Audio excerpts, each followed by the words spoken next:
우리 신약성경 마태복음 14장입니다. 신약성경 마태복음 14장 1절에서 13절까지입니다. 마태복음 14장 1에서 13절. 제가 준 성경은 신약성경 23쪽쯤에 있습니다. 마태복음 14장 1절에서 13절까지 보겠습니다.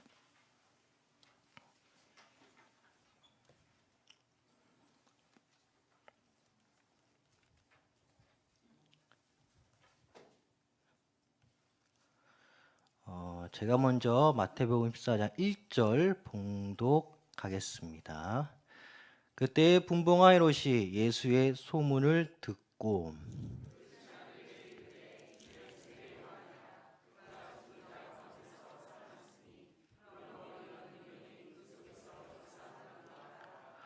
전에 헤롯이 그 동생 빌립의 아내 헤로디아의 일로 요한을 잡아 결박하여 옥에 가두었으니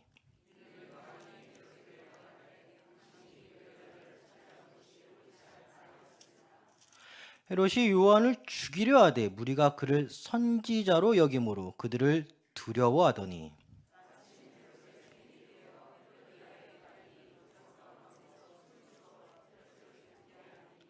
헤롯이 맹세로 그에게 무엇이든지 달라는 대로 주겠다고 약속하거늘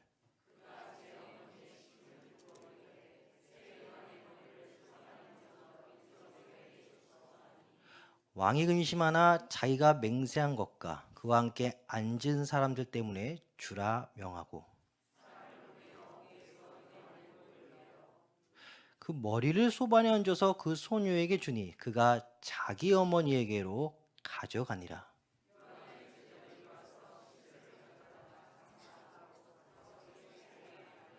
우리 마지막 13절 다 함께. 예수께서 들으시고 배를 타고 떠나사 따로 빈들에 가시니 무리가 듣고 여러 고을로부터 걸어서 따라간지라. 아멘. 오늘 설교 제목 예수께 아뢰니라, 예수께 아뢰니라는 제목으로 말씀 증거하겠습니다. 다 아시는 것처럼 오늘 본문은 간단합니다. 세례 요한이 죽었습니다. 죽임을 당하였습니다. 이에 세례 요한을 따르던 제자들이 예수님께와 세례 요한의 죽음을 알립니다. 세례 요한의 죽음은 이 마가복음 6장에도 소개되었음을 우리 다 알고 있습니다. 세 가지 살펴보고 설교 마치겠습니다. 첫째, 살아있는 자들에게 마음을 품으라. 둘째, 대답이 없다고 안 들었다고 생각하지 말아라. 마지막 셋째, 세상을 향해 복음을 외치되 세상 부조리에 너무 관심을 갖지 말자. 이렇게 세 가지 살펴보고 오늘 설교 마치겠습니다. 먼저 첫째, 살아있는 자들에게 마음을 품으라입니다. 예수님은 세례 요한의 죽음 소식을 들은 직후 바로 취한 행동은 배를 타고 빈들로 가셨습니다. 바로 여기서 오병이어 사건이 일어나는데 이 마태복음은 창세기와 더불어 비교적 시간적 순서대로 기록되었음을 우리 사랑하는 성도님들 다 아실 것입니다. 죽은 자의 소식을 들었지만 예수님은 자신이 인간의 옷을 입고 이 땅의 목적에 충실하였습니다. 세례 요한이 누굽니까? 혈통적으로 조금 가까운 친척, 예수님에게는 혈통적으로 조금 가까운 친척. 예수님의 공생의 사건 신호탄인 예수님께 세례를 베풀던 자입니다. 그 세례 요한이 죽었다 소식 들었습니다. 이에 예수님은 빈들로 가셨습니다. 큰 무리가 예수님을 따릅니다. 이 무리를 예수님은 불쌍히 여기셨다 합니다. 병자를 고치십니다. 제자들은 이 무리들로 하여금 자유롭게 음식을 사 먹게 하면 좋겠다 합니다. 그러나 예수님은 오병이어의 기적을 베푸십니다. 사랑하는 성도 여러분, 상식적으로 방금 내 친척이 죽었다 소식을 들었으면 이 죽은 친척이 불쌍해야 되는 거 아닐까요? 하지만 본문을 더 자세히 보니 본문 29절 요한의 제자들이 듣고 와서 시체를 가져다가 장사하니라. 이미 세례 요한의 장례식이 끝났습니다. 예수님은 움직이십니다. 그리고 온 병든 자와 예수님을 따르느라 허기진 그 무리들을 불쌍히 여기셨습니다. 예수님은 분명히 살아있는 자들에게 마음을 두었습니다. 병든 자에게 마음을 두었습니다. 우리 역시 살아있는 자들에게 마음을 두어야 합니다. 예수님께서 어느 정도였냐? 마태복음 8장에 이 무명의 예수님의 제자가 등장합니다. 이 제자는 예수님께 말합니다. 마태복음 8장 21절. 제자 중에 또 한 사람이 이르되 주여 내가 먼저 가서 내 아버지를 장사하게 허락하옵소서. 이 예수님은 이렇게 대답하십니다. 마태복음 8장 22절. 예수께서 이르시되 죽은 자들이 그들의 죽은 자들을 장사하게 하고 너는 나를 따르라. 한 제자가 이름도 없습니다. 저 아버지 장례식 해야 돼요. 죽은 자들이 너희 아버지 장례식을 하고 너는 살아있는 나 예수를 따르라. 예수님은 말씀하십니다.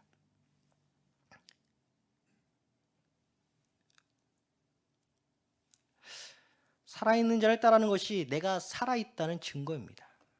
살아계시는 삼위일체 하나님 따르는 자가 바로 내가 살아있는 증거입니다.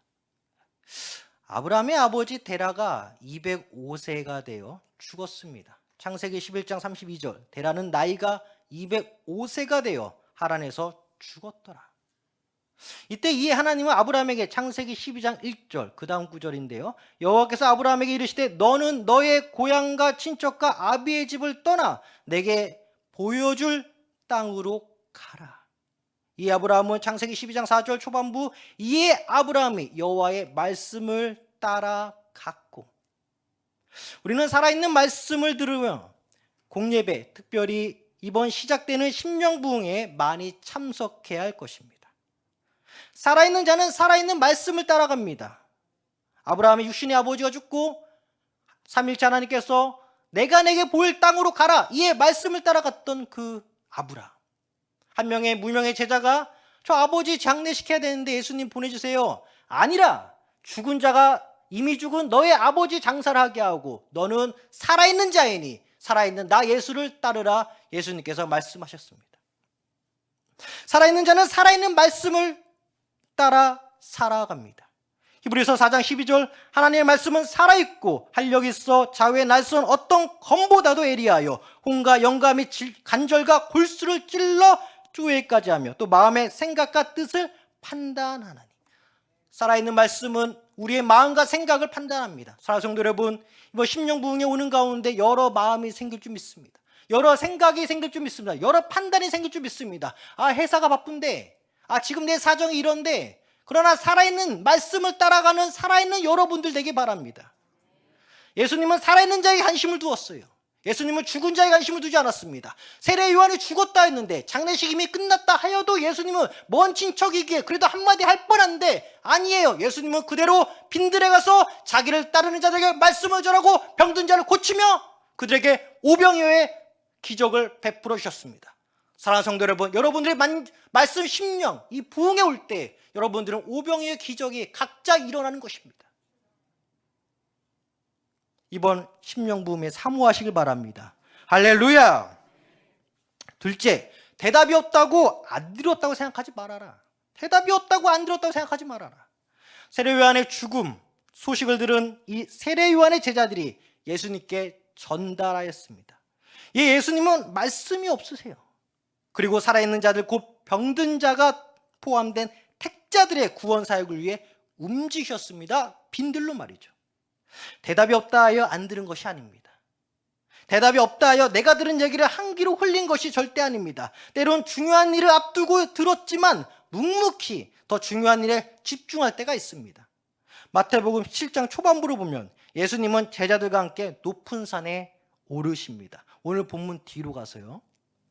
여기서 예수님은 이 변형된 채 구약 모세와 구약 엘리야와 함께 대화하십니다. 제자들이 놀라 엎드려지죠.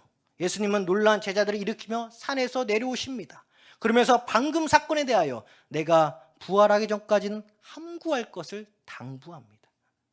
이에 제자들은 예수님께 묻습니다. 왜 서기관들은 엘리야가 먼저 와야 된다고 말합니까? 마태복음 17장 10절 제자들이 물어 이르되 그러면 어찌하여 서기관들이 엘리야가 먼저 와야 하리라 하나이까? 예수님은 엘리야가 이미 먼저 왔었다 말씀하십니다. 마태복음 17장 12절 내가 너희에게 말하오니 엘리야가 이미 왔으되 사람들이 알지 못하고 임의로 대우하였도다. 이어서 마태복음 17장 13절, 그제서야 제자들이 예수께서 말씀하신 그 사람이 세례 요한인 줄 깨달았다 나오고 있습니다. 사랑하는 성도 여러분, 예수님이 죽은 세례 요한과의 이 관계성을 제자들에게 간접적으로 세례 요한 사후에도 말씀하셨습니다. 더욱이 세상도 예수님과 이 세례 요한과의 관계를 엮게 하였습니다. 예수님의 명성이 높아져 갑니다. 이에 당시 헤롯 왕은 죽은 세례 요한이 다시 살아난 것이라며 예수님의 명성에 기울입니다. 예수님 본인이 세례 요한이 이미 죽었지만 그와의 관계성을 제자들에게 말했습니다. 예수님의 명성이 높아지고 이에 헤롯 왕은 야, 죽은 세례 요한 다시 살아난 거 아니야? 이렇게 느꼈을 정도로 예수님의 제자들이나 그 당시 이스라엘 사회에서는 예수님과 세례 요한의 관계성을 충분히 인지하였다 봅니다.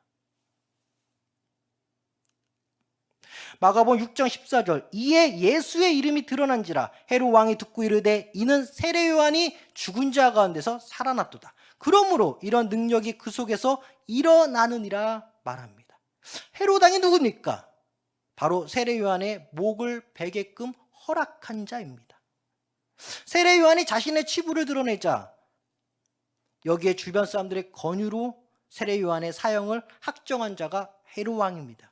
이처럼 예수님 자신이나 예수님의 제자들이나 세상 헤롯 왕이나 예수님과 세례 요한의 특수한 관계성을 다 인지하고 있었다 조심스럽게 보입니다.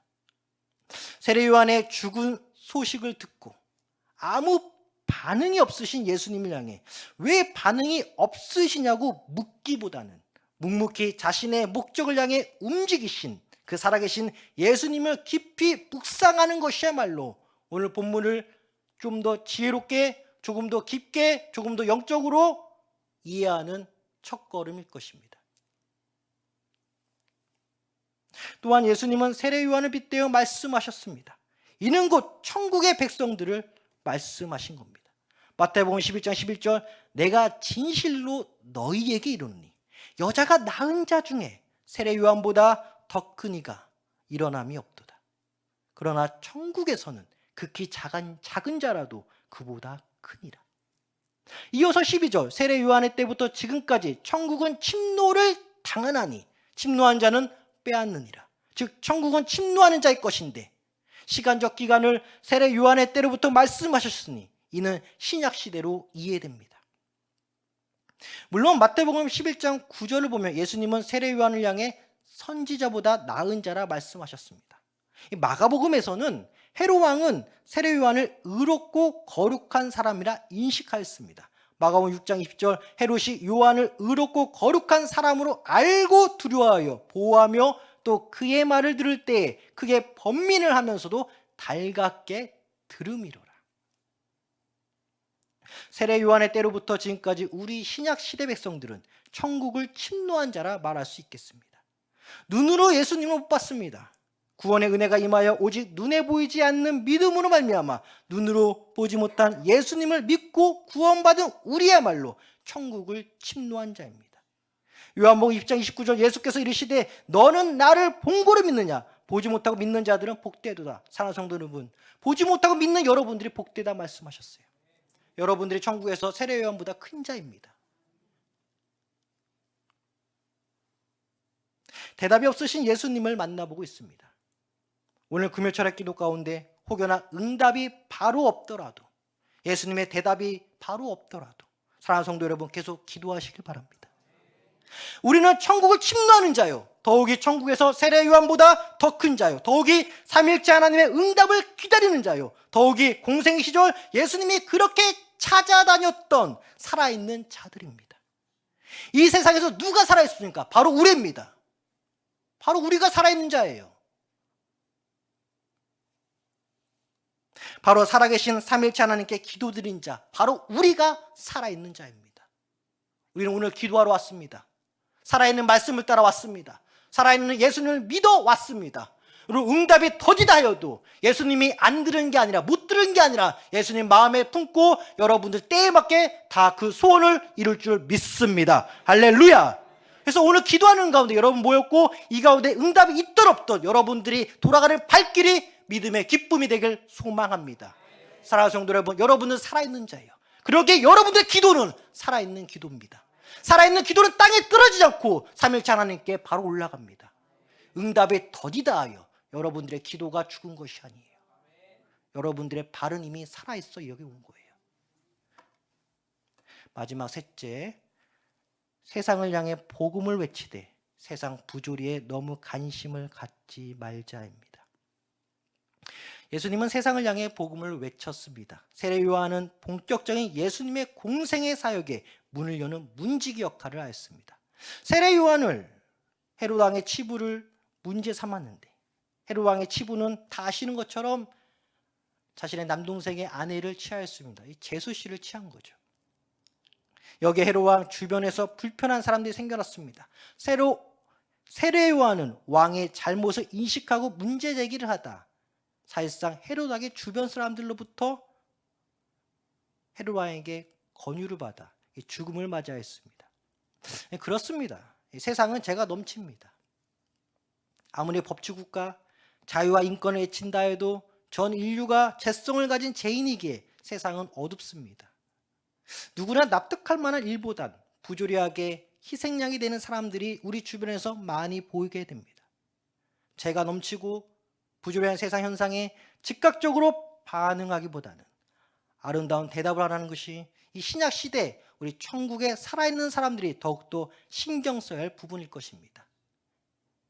세상의 부조리에 반응하기보다는 어떤 것 질문을 받았을 때 그것에 대하여 대답을 잘하는 것, 이것이야말로 우리가 신경 써야 될 부분입니다. 골로새서 4장 6절 너희 말을 항상 은혜 가운데서 소금으로 맛을 낸과 같이 하라. 그리하면 각 사람에게 마땅히 대답할 것을 알리라.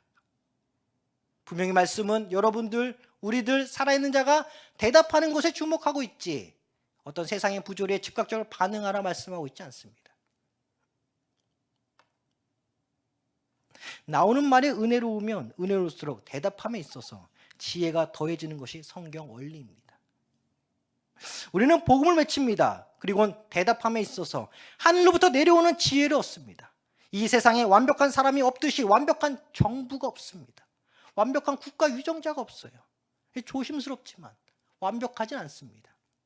정부의 부족한 점을 나도 모르게 비판하는 것을 조심할 필요가 있습니다. 우리는 항상 국가와 국민을 위해 기도해야 됩니다. 국가의 유정자들을 위하여 기도해야 합니다. 이유는 우리를 위해서입니다. 우리의 신앙생활을 위해서입니다. 디모데전서 2장 2절 임금들과 높은 지혜 있는 모든 사람을 위하여 하라. 이는 우리가 모든 경건과 단정함으로 고요하고 평안한 생활을 하려 함이라. 국가의 정부에 비판하기보다는 우리의 신앙생활 고요하고 단정함을 위해서 그들을 위해 기도하는 것이 더 나을 것입니다. 사랑성도 여러분, 오늘 국가와 국민을 위해 기도하시기 바랍니다. 오늘 설교를 한마디로 정리하려고 한다면 살아있는 사람은 살아있는 말씀 곧 예수를 따른다. 살아있는 사람은 살아있는 말씀 곧 예수를 따른다.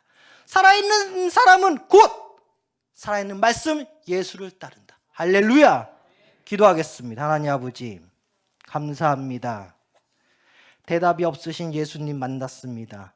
그러나 대답이 없는 것이 아니라 이 땅에 인간의 옷을 입고 복음을 외치고 택한 자들 찾으러 다신 그 예수님의 발길을 다시 한번 묵상합니다. 우리의 기도 응답이 더디다 하여 바로 응답이 없다 하여 주님이 우리의 기도를 한 귀로 듣고 안 들은 것이 아니라 언젠가 그 기도가 100배가 되어 다시 돌아올 줄 믿습니다. 우리는 살아있는 자입니다. 그러기에 살아있는 말씀 곧 예수님을 따라 오늘 성산 시온산에 올라왔습니다. 저들의 기도를 들어주시고 저들의 기도하는 것 가운데 흔들어 넘치도록 부어주시옵소서. 국가와 국민을 위해 기도합니다. 주님, 대한민국 불쌍히 여겨주시고 우리 대한민국 다시 한번 주의 영광을 위해 크게 쓰임받는 우리 조국 되게 하여 주시옵소서. 감사하며 주 예수 이름으로 기도하옵나이다. 아멘.